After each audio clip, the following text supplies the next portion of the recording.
You ready? You ready? Okay, hang on. Hmm.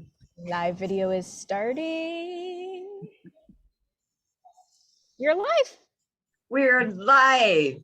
We are live from, oh gosh, Scotland and Missouri and California. Can you believe that? Welcome to our 20th live stream talk. I'm DJ Hamouris, and we have Ashley Ernst with us today. It's so exciting to have you here. Thanks for making the time. I appreciate the invitation, so thank you both. Yeah. We were just talking about how this is our 20th talk. We've been doing them for a year, and our list keeps growing. We love shining a light on the women in the dulcimer community. And Ashley, you've been an incredible font of communication and connection during the last 3 years within the dulcimer community. It's really been astonishing how well you've managed to connect us all, even though we weren't able to see each other at festivals. Thank you for that. Well, it was my pleasure, and I've certainly gotten a lot of new friendships out of the deal, so it's been a lot of fun for me as well. Isn't that amazing? Yes, yes. Mm-hmm. People say that this is, they talk about things in real life or online, and I'm like, this is real life. This is real life. These are real connections. So that's fantastic. So for those of you who may not know, Ashley Ernst is the publisher of Dulcimer Players News. Dulcimer Players News has been going since what year? 1975. 1975 is when it started, and you are the fourth publisher? The third. Third publisher. So it really has legs, doesn't it? Mm-hmm. It has had. Yes. It has had. And so tell us a little bit about your own dulcimer journey. Well, you had asked me, you had sent me an email with, some of the things that we might talk about. And you started with, some of my early musical influences. And I would love to be able to say that I was steeped in the old time tradition, but that would not be true. And so my family, when I was growing up, we moved a lot. Sometimes we only lived in a place for a year, sometimes 2. So we were on the move often. I have lived in many places in California. I was born actually in Iowa, and then we moved all over. We spent some time in Indonesia. Wow. Which was a really wonderful experience. And because we were doing this talk and I was thinking back to early musical influences, I've always wondered why I'm so drawn to these very haunting modal tunes. They are some of my absolute favorite. And I'm wondering now if it wasn't that time spent in Indonesia where the mosques played the call to prayer, I think it's 3 times a day. And it's this very beautiful, very Eastern music. And so I spent some time hearing that kind of sound in the background of my childhood. And I'm guessing that probably has influenced some of that love of those modal tunes. But I grew up listening to a lot of what my parents listened to because we weren't really fixed in one location. So when we lived overseas, we lived in Indonesia and Brazil for a time. In Brazil, we had a TV, but for the most part, we didn't have a TV, we didn't have radio. So we listened to whatever my parents brought. So there's probably not a Dolly Parton song I couldn't sing for you, or a John Denver song I couldn't sing. Later, we moved to a small town just south of Kansas City, Missouri, and went to a small little rural school there and listened to lots of 80s country female singers. So, Tanya Tucker and the Judds and Barbara Mandrell and all those kinds of voices I listened to quite a bit. As I got older, I got more drawn to singer-songwriters, Nancy Griffith, Emmylou Harris. I was trying to think of some of the people the concerts that I went to, and Nancy Griffith was probably one of my absolute favorite singers. Now I have to confess the female singer influencing me the most right now is Aubrey Atwater, and been trying to learn some of her repertoire. I really like her repertoire. Our vocal ranges are similar. I think that's always helpful when you're listening to another musician. So does that answer some questions? It does answer some questions. A little bit about the musical background, maybe, of who I grew up listening to. Oh, and I'd probably be remiss not to mention a lot of church music. My mom was often like the choir director, so I would go to all those practices for her choirs and listen to a lot of that music as well. So a lot of hymns and a lot of like praise type music I became really familiar with. So, and with the church hymns and stuff, you also end up with multiple kinds of instruments that you might hear: the piano, the guitar, the organ, and of course, lots of harmony, vocal harmony. Yeah. One of the things that I'm always sad to see in churches today is when they don't have hymnals with the standard notation in it. Because people, if they just project the words up on a screen, people don't see the notes going up and down, and you don't even begin to follow that kind of music. And I think that's too bad, but it's become very common, I think, not to have the hymnals with the standard notation. Right. It's the whole movement away from paper books to something on your screen. And so they have that projection. I'm not a regular churchgoer, but I do know that for the Unitarian Church for whom I worked, they were working on projecting the lyrics. And often that had to do with the fact that there was an aging population, and it was big enough for them to see. That was important. Yeah. So, yeah. So that sounds like a really interesting upbringing, and with the traveling, being outside of the United States, and then coming into the more kind of heart of the country, right? Really different. I think that it developed a skill of being an outsider, which is not always a bad thing. To be able to see bigger pictures and to be outside of the main group, you just view things differently. It was certainly been a good skill as I've worked as a journalist. Yeah. Into situations I didn't know anything about, talking to people I had never met. I was really comfortable doing that because I'd grown up, having to reintroduce myself to people and learning new situations. So, were you an only child? I have a brother, so there were two of us. Okay, thank goodness. Yes. Something to hold on to there. That's right. Yeah, that's right. Our siblings are so important to us. It's really, yeah. All of those moments with my brother, I remember. It was really nice. Sometimes it felt like just him and I against the world. Yeah. Yep. Right. So all of this doesn't answer the dulcimer question.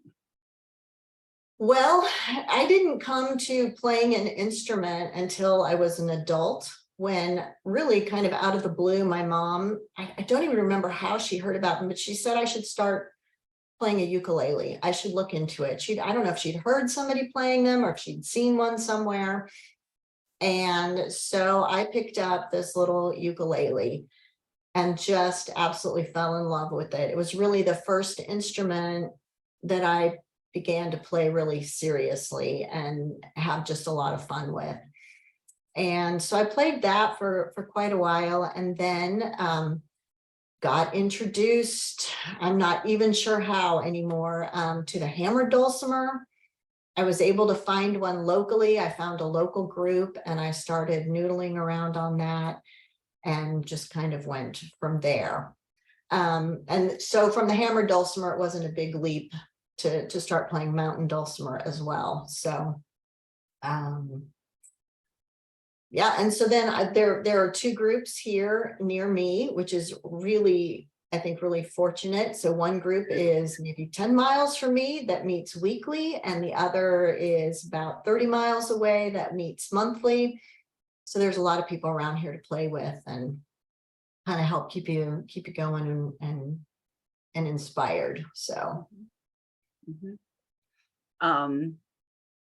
the photo that Erin May found for our of you for the announcement of this reminded me of that video you did. That's from the video, and I would love if you could make sure that we get a link to that recording, because I don't know, Erin May, maybe you can find it in the background for us here, because that was so beautifully done, and you're so self-effacing when it comes to your own performance, but that was so touching. What was the name of that tune again? I think it's called The Very Day I'm Gone is the full title. It's an Addie Graham song, or a song that she collected.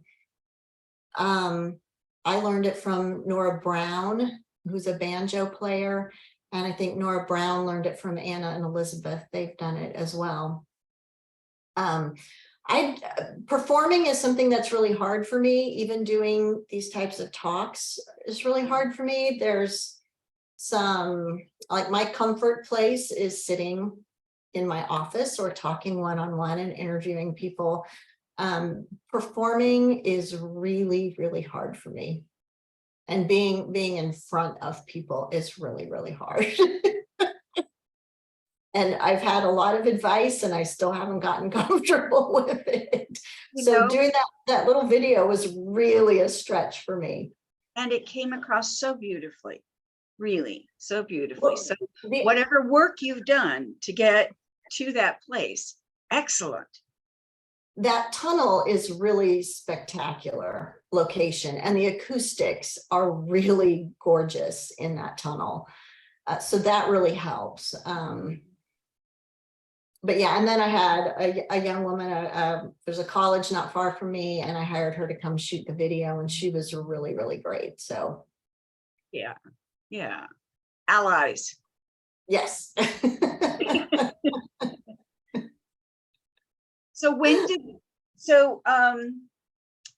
did the idea of you taking over Dulcimer Players News come up? Were you in touch with Dan Landrum, or because Landrum was the second publisher? So I had been a subscriber, because when I started playing the dulcimer, the first thing I looked for was a magazine and easily found it and started subscribing and, going to the dulcimer groups and all of that. And one day, one of Dan's letters was that they were interested in selling it. And if anybody thought it sounded like fun, they should get in touch. And I went from being a journalist and working with newspapers to teaching middle school. And I taught middle school English for about 8 years and had stopped doing that. So I was at home, I wasn't really working, and I thought, wow, that would really be a good fit for me. That's something I could do from home. I would absolutely love the work. And I contacted him, and as it worked out, he was coming to the Gateway Festival, which is in Fairview Heights, Illinois, which is not far from me. And so we were able to get together there and visit. And the other thing I think that gave me some courage to pursue it was, I think it was 2017, 2018. I can't remember what year it was. I took a hammered dulcimer class at Kentucky Music Week with Maddie McNeil. And as it turned out, I was the only person in that class. And so for an entire week, it was me and Maddie for an hour. And I just really, as everybody did, fell in love with her, and knew we had talked about Dulcimer Players News and how she had started it. So that having that background and that connection with her gave me a bit more confidence to pursue taking on the magazine. And I had worked at weekly newspapers and daily newspapers. So the weekly newspaper gave me a really good background in publishing as well. So Right. So you did that before you were teaching. yes. Yeah. Okay. Okay. Wow. That's almost eerie that you had that week with Madeline. Was that before you and Dan started Oh talking? yeah. Wow. Yeah. Wow. So Almost I'm very destiny. grateful. Yeah. So you're one of those wonderful people who's had time with Maddie McNeil. I never did. I haven't at all. And David Schnoffer, so many people who have been so influential in the dulcimer community. We have to just kind of say a blessing when we say their names, right? Yeah, they've done such a beautiful job of paving the way for the artists coming up now. We owe a lot to all the work that they did. Yes, definitely. So when you choose pieces to play, how do you choose them? When I choose pieces to play for myself, Oh, yeah. I really like to sing. So my goal is to be able to accompany myself singing. I don't know that I need to become a phenomenal instrumentalist, but I would like to be really rock solid in accompanying myself. So a lot of times it's just a song whose lyrics I like that I can put and play in a key that I can sing in. There are a few songs I wouldn't try just because they're going to go too far outside my range, but they're just songs that are kind of haunting me in the moment, and I feel like I need to learn them. And so I start from there. I've had a really bad habit of trying to tackle too many songs, and I'm really trying to perfect songs before I get too deep into another song. And hopefully I'll reach a point where those come faster for me. But I've found some real advantages in just kind of sitting tight with a song, maybe having 3 going that I'm working on. I'm not good at memorizing at all. I have a real mental block about memorizing things. And so I've been working on trying to really get something inside me so that at any moment I could sit down and sing and play it. And it's been a slow process. It's important though to find a way into it and to continue it. Everyone's different. I have a brand new group of beginning players right now, and they're all incredibly capable, but they're also really different from one another, you know. And I just encourage them to follow along your own process, because that will be less frustrating than trying to be somebody else. One of the things you asked me, one of the questions you had put in an email that you sent me was, what is my balance between life and music? And I laughed when I read that, because the answer is none. There is no balance in my life. And music is very much something that I do when I have a spare minute. And I would really like to change that.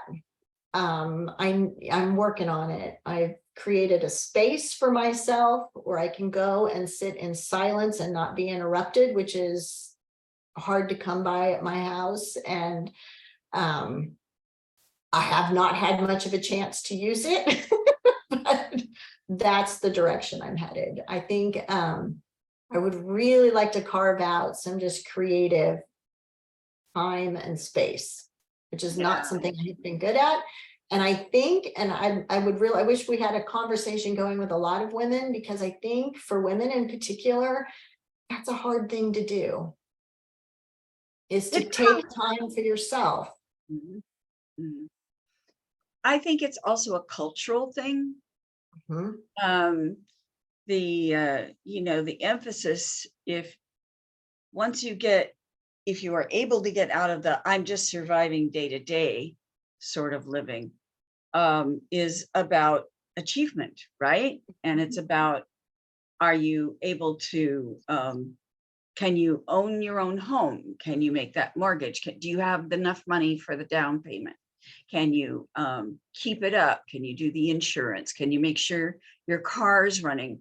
And I get a sense that there's just so much level of concern about just not keeping up with the Joneses, but just keeping up, right?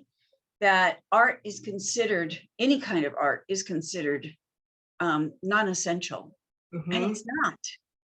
It's not. It's part of what makes us human.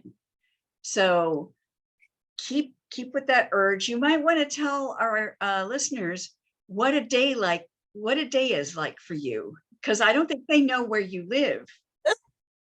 Well, and that's one of the things where the interruptions come in. I live on a farm, and sometimes I feel like my husband and I are the mayors of a city where nobody speaks the same language and everybody has a complaint, and we're running around trying to figure out what everyone needs. And so and things, it's a farm with machinery and animals. So an animal is getting sick or needs something in particular that they didn't need yesterday, or a piece of machinery has broken down.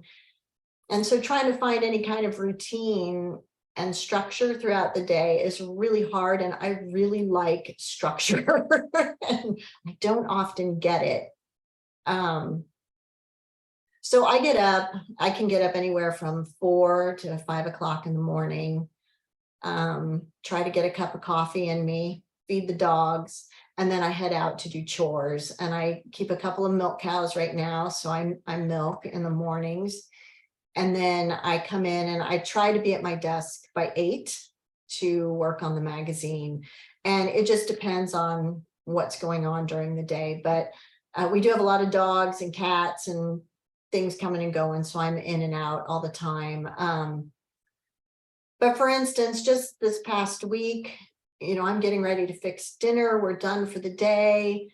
And a neighbor calls and his steer has gone missing. And he thinks that maybe the animal is headed to our farm. And I thought, probably not. We didn't have cows near where the calf had gone. So he's going to be looking for company. And so I wasn't too worried about it. And in about an hour, he showed up behind our house.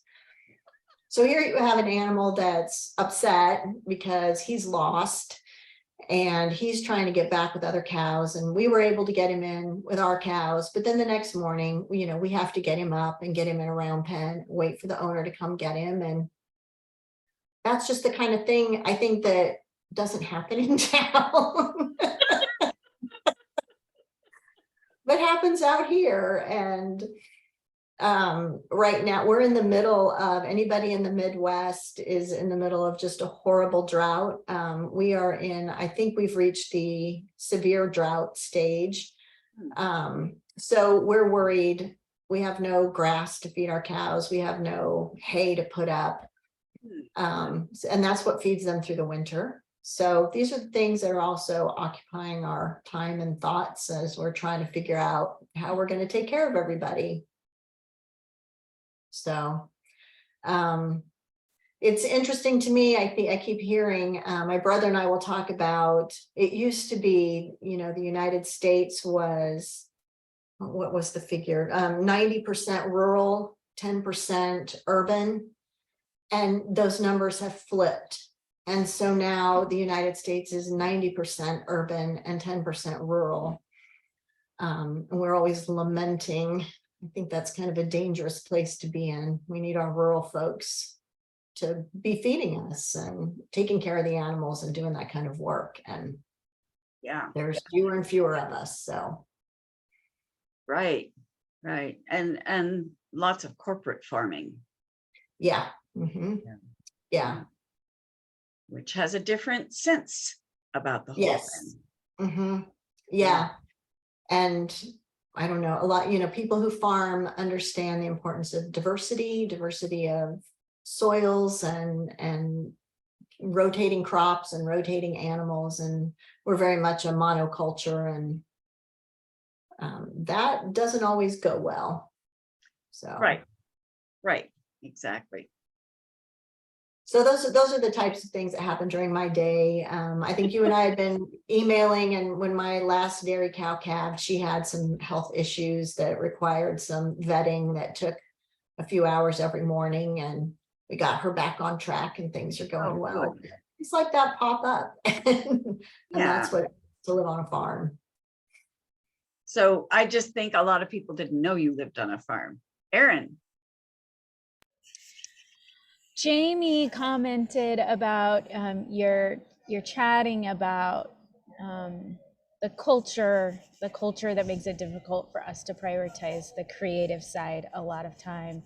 She also is naming that anytime you start to get even remotely good at doing one of the creative arts kind of projects, then people immediately want you to commercialize and turn it into a thing that you're making money off of, or you're selling it, you have an Etsy shop, or you have a whatever. And Ashley, I'm sure through the work with Dulcimer Players News, you're seeing some of the tension in like music as a thing that you enjoy, music as a thing that pays bills, music as a something somewhere in the middle.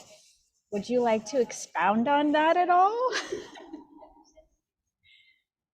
Well, as much as I love the professional musicians and the people who work really hard, to make a living doing this, and I think that's a different brand, even though we focus a lot on those folks in the magazine, the people that I feel the magazine is most for are the people who just want to make their own music and who maybe never want to post a YouTube video or play in front of people, but who every week will go to their Dulcimer jam and have a grand time and will sit at home and play by themselves to work on a piece and just do it for the sheer enjoyment of it. And I think that's something that we're losing and something that we need to fight for as individuals who maybe don't want to be professionals. If you want to be a professional and perform, go for it.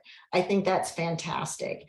But if you just want to play for fun and you reach a level and you're like, hey, I'm good, this is as far as I need to go, and you're still enjoying yourself, that's wonderful. And I think maybe even the hammered dulcimer, but the mountain dulcimer in particular, that's what it was designed for. People sitting on their back porches, playing at the end of a hard day's work and just playing to relax and enjoy themselves. And I fear, as great as it is that the three of us are, one of us is on another continent and we're together, the internet can be a real trap and take you places maybe you didn't need to go. So yeah, I think it's really important that we fight to just play simple songs for fun and that we enjoy ourselves and that we learn. I would love to see everyone play an instrument. I don't care what instrument, play an instrument, learn to make their own music, sing, enjoy music. And while it's fun to go hear someone who's taken it to another level, to also be able to play an instrument yourself. And I think the mountain dulcimer and the hammered dulcimer too are great avenues for that kind of music. Do you think I've answered that question? Yeah, no, I think it's wonderful. I think it's really important. And I think that sometimes for me as a professional musician to say that out loud, people think, oh, you're just saying that. But like, I really do. I think about my own family of origin. My parents, neither one grew up with music. And my dad got a mandolin and my mom got a guitar, and my dad loved performing. He didn't know it, but the first time he got on stage, he was like, this is my dream come true. He loved it. And my mom got on stage once and never played her guitar ever again.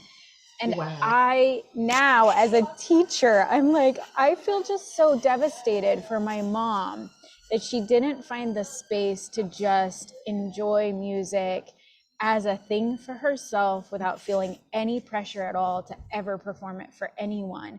Because I have this like vague memory of mom playing her guitar and singing Jesus Loves Me for bedtime.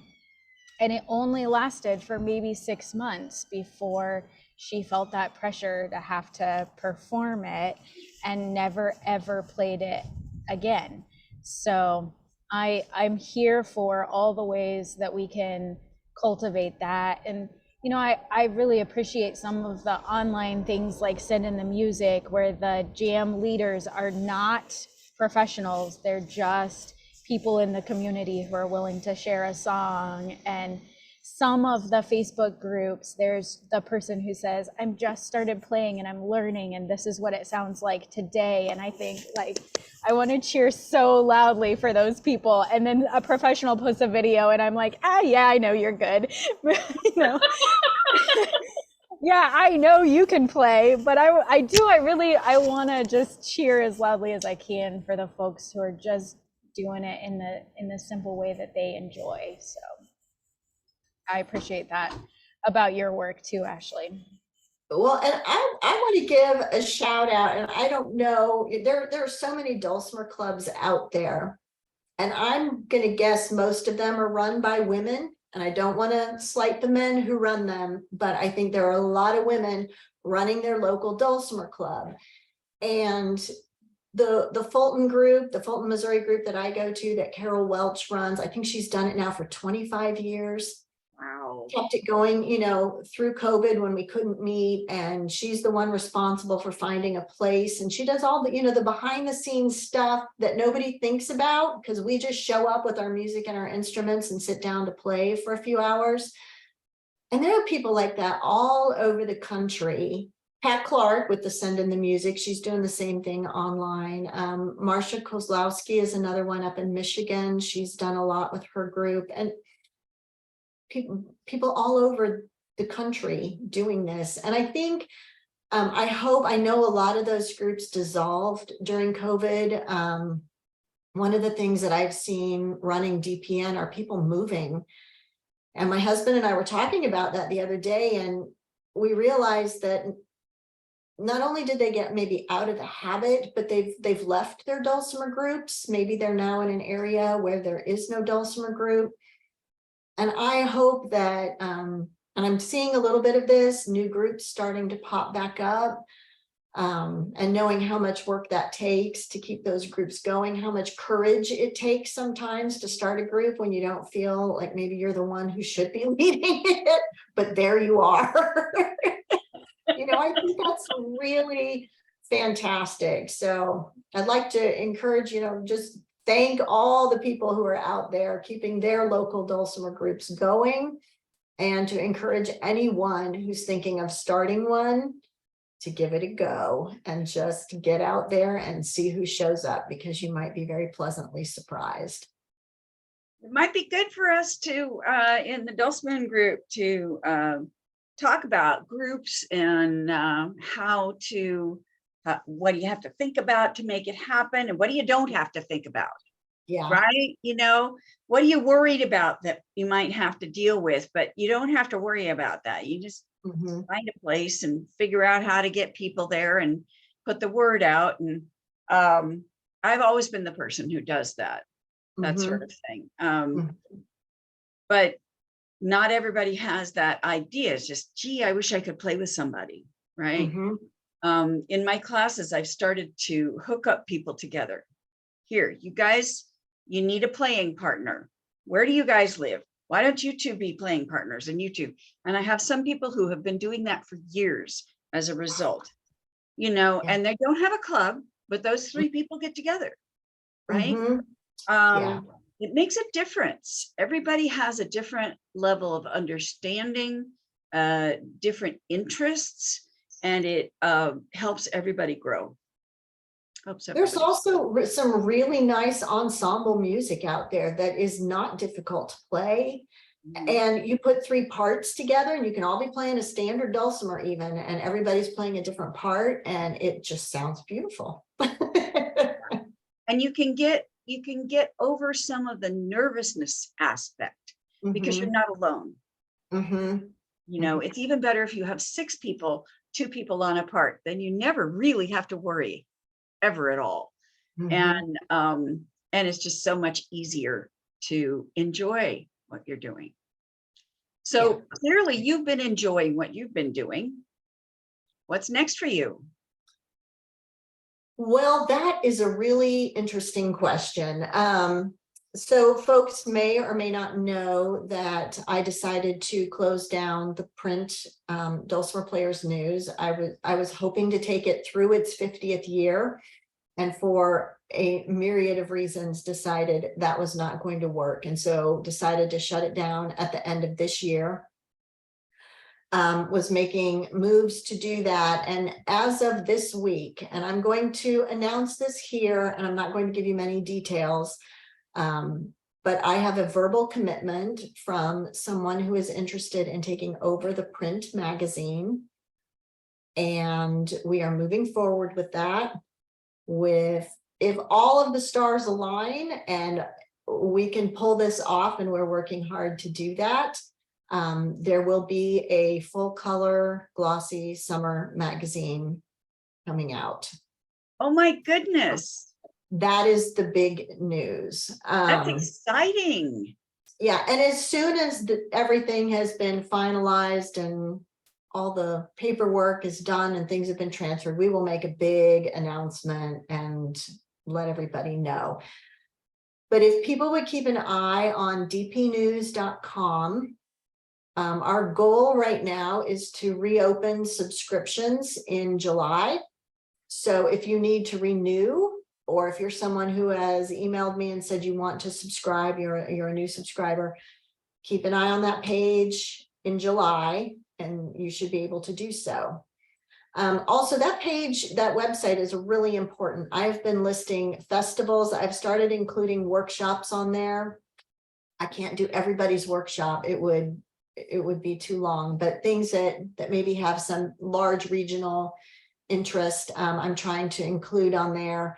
So keep an eye on the festival page and keep an eye on the club directory. And that is starting to grow. It's been really slow. I know a lot of clubs stopped meeting during COVID. They've either disbanded completely or they're slow to restart, but send me an email with your club's name and when you meet and contact or website information, and we'll get that listed on the club directory page. Just made a note to do that. Thank you. Yeah, and it is slowly but surely starting to grow, and I just want to make sure that it's current and that all the groups on there are actively meeting. And I didn't start that until, gosh, really hitting it hard maybe in 21, early 22. So I have pretty good confidence that those groups are active and meeting still today. So I am so excited for you and the DP News. That is fantastic news. Yeah. You look really happy about it. I am. I'm a little terrified because a lot is happening quickly, but I think we can pull this off. I'm really excited about the person who's interested in taking it over. They've got some skills that I don't have that I think will be a really good fit. So I just would like to ask everyone, I felt like when I was, when I had DPN and everything was going really well, that people were so incredibly supportive during COVID and now as we're starting to move out of it. I feel like we need to kind of get the word out again. Things really slowed down, and people, we're starting to renew. Like you can almost see where people stopped subscribing in 20, and now they're starting to come back. Like people have fallen out of the habit. As I said, a lot of people moved. That's been a really interesting phenomenon as I get all these change of addresses for folks, and so I've seen a lot of that. So get the word out about the magazine. If you have forgotten to renew, check back in July. If you've got a club that you're a member of, take your back issues, let people see what it's all about. Make sure people know about it. It's always surprised me when I've gone to a festival and people have been playing the Dulcimer for 10 years and had no idea there was a magazine. Right. Right. That shouldn't be happening. Right. People should know. Right. And I think that print is really important. I know everyone is a huge fan of the internet, and the internet has done some maybe important things. My philosophy on the internet has changed quite a bit probably this past year. But I think that meeting in person, playing together in person is what's going to grow the Dulcimer community, and where we can put our own local energies, you know, into our own neighborhoods and trying to get the word out about the instruments and the magazine and the community. To start in your own backyard, I think is the best place to start. And to keep this thing going, I think there will always be Dulcimer Players, but it's such a wonderful community of people. It's really unlike any other community I've been part of. I And I agree. don't say that lightly. Yeah. I agree. Erin May and I were talking about this. I went to some trouble to go to the Colorado Dulcimer Festival in person, because finally I was going to be able to see Erin May and Steve Eulberg and Sam Edelston and Bing Futch and Karen Alley, who I'd hired for the Dulcimoon Festival, never met. I was able to see them in person, right? And we're sitting there listening to Bing, and his set was just so inspiring to me. And I just leaned over to Erin May and I said, does playing dulcimer make us sweet, or are we all sweet and then we choose to take up the dulcimer? And her response was, I don't know, but it's a real thing. It is a real thing. It is. And there are people out there, you know, people doing some really great work. All of a sudden, I've started getting word of new projects that people are doing, some new books. You have a new book. Yep. Carol Walker has a new book. She's Colin doing the Beasley Pooh has, books. yes, She's doing all these yes. things on Winnie the Pooh, because now it's public domain. Yep. They're Yep. wonderful. Yeah. Yeah. Colin Beasley's got a new CD out. Sarah Morgan has a new CD out. Yeah. You know, things are starting to ramp back up, I think. Yeah. And it's really exciting to see. So It is. It is. It is. Well, on that note, I'm so happy for you, and that you're able to move it out into the world again, and to midwife the next edition, the next version of Dulcimer Players News, which is so perfect for us women. yeah, that's a great analogy. I like that. Definitely. Okay. Well, thanks so much for the time. And for those of you who are watching, if you caught just the last part of it, this will be on replay in the Dulcimoon Facebook group. If you're not usually in the group, or you want to ask your friends to join the group, they can see it there, but it will also be at dulcimoon.com within a day. We're trying to make sure that we get it out there as soon as possible. And Ashley, it's been a great conversation. Well, thanks so much. Thank you. I've enjoyed it. And thank you, Erin, for taking time out of your travels. And Okay. I hope sometime, maybe not this summer, but maybe this fall, I don't know when, to see you all in person, and we can visit over a real cup of coffee or tea or whatever it is we're drinking. Absolutely. Okay. All Thanks right. so much. Have You a great all take day. care. Thank you. Bye-bye. Bye-bye.